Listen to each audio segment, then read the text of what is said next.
Hello everyone and welcome back to another video. So today in this video we'll talk about what is going on in the market, how we can plan the trade according to this market because market is little bit annoying in this particular time frame और annoying market में trade कैसे करते हैं उन सारी चीज़ों के बारे में अपन इस वीडियो में डिस्कस करेंगे। तो मेक श्योर कि वीडियो को एंड तक देखो ताकि आप सारी चीज़ें समझ पाओ। सो पहले बात करते हैं डेली टाइम फ्रेम की।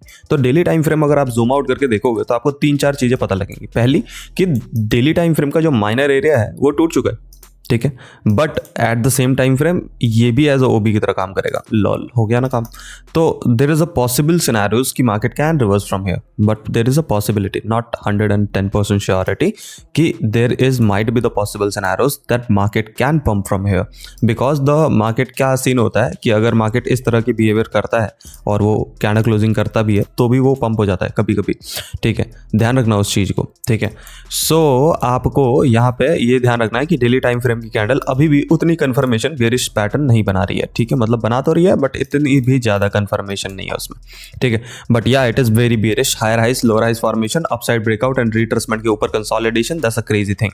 लाइक ये क्रेजी है, upside consolidation, upper highs, higher highs formation, lower highs formation, this is crazy. मतलब डाउन ट्रेंड कंफर्मेशन होता हुआ दिख रहा है, ठीक है। अब कंफर्मेशन होता हुआ दिख रहा है तो है क्या? नहीं, ठीक है, कंफर्मेशन होता ही तो दिख रहा है अभी फिलहाल के लिए।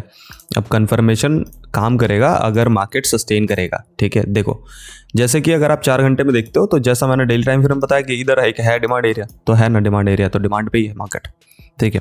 अब वो डिमांड पे है 4 घंटे की, अब 4 घंटे की डिमांड पे है तो फिर आप जब डिमांड पे है तो आप क्या कर सकते हो? यहाँ पे कुछ भी नहीं कर सकते आपको वेट करना पड़ेगा। कैसे वेट करोगे?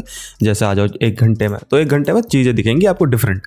कैसे दिखेंगी? देखो आपको दिखेगा कि मार्केट अपने प्रीवियस जो बॉटम था उधर आने की कोशिश कर रहा है, तो आने दो ना इसको आराम से नीचे, ठीक है, आने दो उसको नीचे, या फिर उसको कर लेने दो ब्रेक ऑफ स्ट्रक्चर। अब ब्रेक ऑफ स्ट्रक्चर करेगा तो बहुत बड़ा जोन है ना यहाँ पे, तो आप बहुत सारे ट्रेड ले सकते हो। यस सर आप ले सकते हो, बट उसके लिए आपको वेट करना पड़ेगा किस चीज़ का। जैसे 5 मिनट टाइम फ्रेम पे if you want to wait and take a long side trade तो आप वेट करो इस एरियाज पे 99,500 से लेकर 99,700 के आसपास का एरिया। तो let the market come to this area and do some sustainability, मतलब यहाँ पे सस्टेनेबिलिटी दिखाना दो। फिर लॉस है इसके आगे एक लॉन्ग साइड ट्रेड जो कि 102,500 तक जाएगी। तो या आपको यहाँ पे क्या करना है, यहाँ पे आपको वेट करना है। किस चीज़ का वेट करना है? नीचे आने का। या तो नीचे आने दो उसको, ठीक है, या तो बहुत नीचे आने दो, मतलब इसको काफ़ी नीचे आने दो, लाइक इधर आने दो, ठीक है, तब लो लॉन्ग साइड ट्रेड, ठीक है।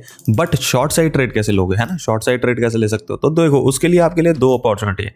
या तो मार्केट को सप्लाई एरियाज पे आ जाने दो, मतलब अपने प्रीवियस सप्लाई, मतलब previous bottom, previous top, like near about 101,400 के आसपास, ठीक है। अगर मान लो कि ये रिट्रेसमेंट नहीं होता है, ठीक है, मार्केट इधर से ही कंटिन्यूस पंपिंग करता है, तो फिर क्या करेगा? इधर ब्रेकआउट करके रिट्रेसमेंट करने आएगा, फिर लो ना शॉर्ट साइड ट्रेड, आप फिर लो शॉर्ट साइड ट्रेड, तो ये शॉर्ट कैप्चर कर सकते हो आप, ठीक है। सो एक ये भी अपॉर्चुनिटी है आपके पास। तो बहुत सारी अपॉर्चुनिटी यहाँ पे ट्रेड करने की, तो दोनों में से जो अपॉर्चुनिटी आपके लिए बन जाए उसके हिसाब से ट्रेड करने की कोशिश करना। फिलहाल के लिए अभी मार्केट सस्टेनेबिलिटी कर रहा है, ठीक है, इसकी श्योरिटी नहीं है कि यहाँ पे सस्टेन कर ही जाएगा, नहीं करेगा तो फिर भैंस क्या, ये लिक्विडिटी है पूरी की पूरी।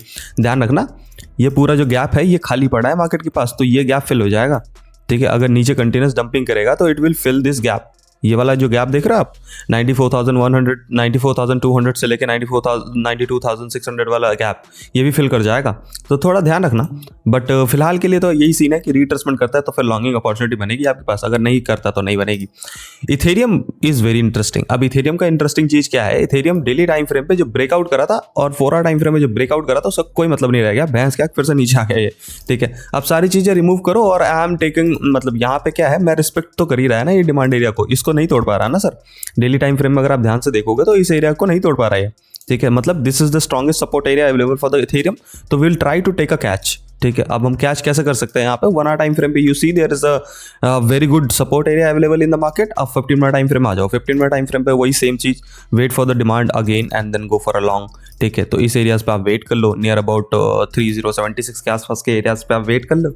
अगर मिल जाए तो फिर यहाँ पे एक लॉन्गिंग सेटअप बन जाएगा आपके पास, बट सस्टेनेबिलिटी होनी चाहिए। सस्टेनेबिलिटी से मेरा मतलब है यहाँ होल्डिंग होनी चाहिए, नहीं होगी होल्डिंग तो कुछ नहीं बन रहा, फिर आपके लिए कोई अपॉर्चुनिटी नहीं है आपके लिए लॉन्ग की, ठीक है। और टारगेट इसके बड़े होंगे, मतलब टू बी ऑनेस्ट अगर यहाँ से अगर कंटिन्यूस पंपिंग करता है तो next target should be near about जो प्रीवियसली हाई लगाया है इसने, तो काफ़ी बड़ा है, ठीक है। 34, 30, 34, 39 के आसपास का टारगेट है। सो या ध्यान रखना। सोलाना की बात करोगे तो सोलाना इज बियरिश। अब सोलाना बियरिश है, सोलाना कितना नीचे जा सकता है ना, सवाल ये है। डेली टाइम फ्रेम पे देखोगे तो हो गया जितना नीचे जाना था, 4 घंटे में देखोगे तो नियर अबाउट हो गया जितना जाना था। 200 तक जाना था, 200 तक जाके आ चुका है।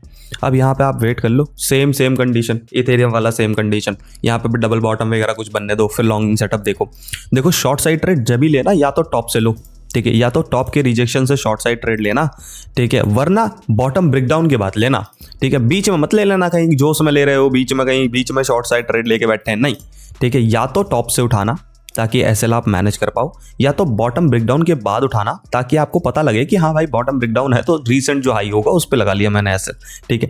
तो 2 ही चीजें हैं, दोनों में से जो बन जाए आपके लिए उससे काम करके ट्रेड करने की कोशिश करना। आज के लिए इतना ही। वीडियो अगर पसंद आया हो तो लाइक शेयर कमेंट करना, चैनल पर अगर नहीं हो तो सब्सक्राइब करना मत भूलना। मिलते हैं नेक्स्ट वीडियो में, तब तक के लिए stay healthy, stay safe, take care, good night each and every one of you, bye bye.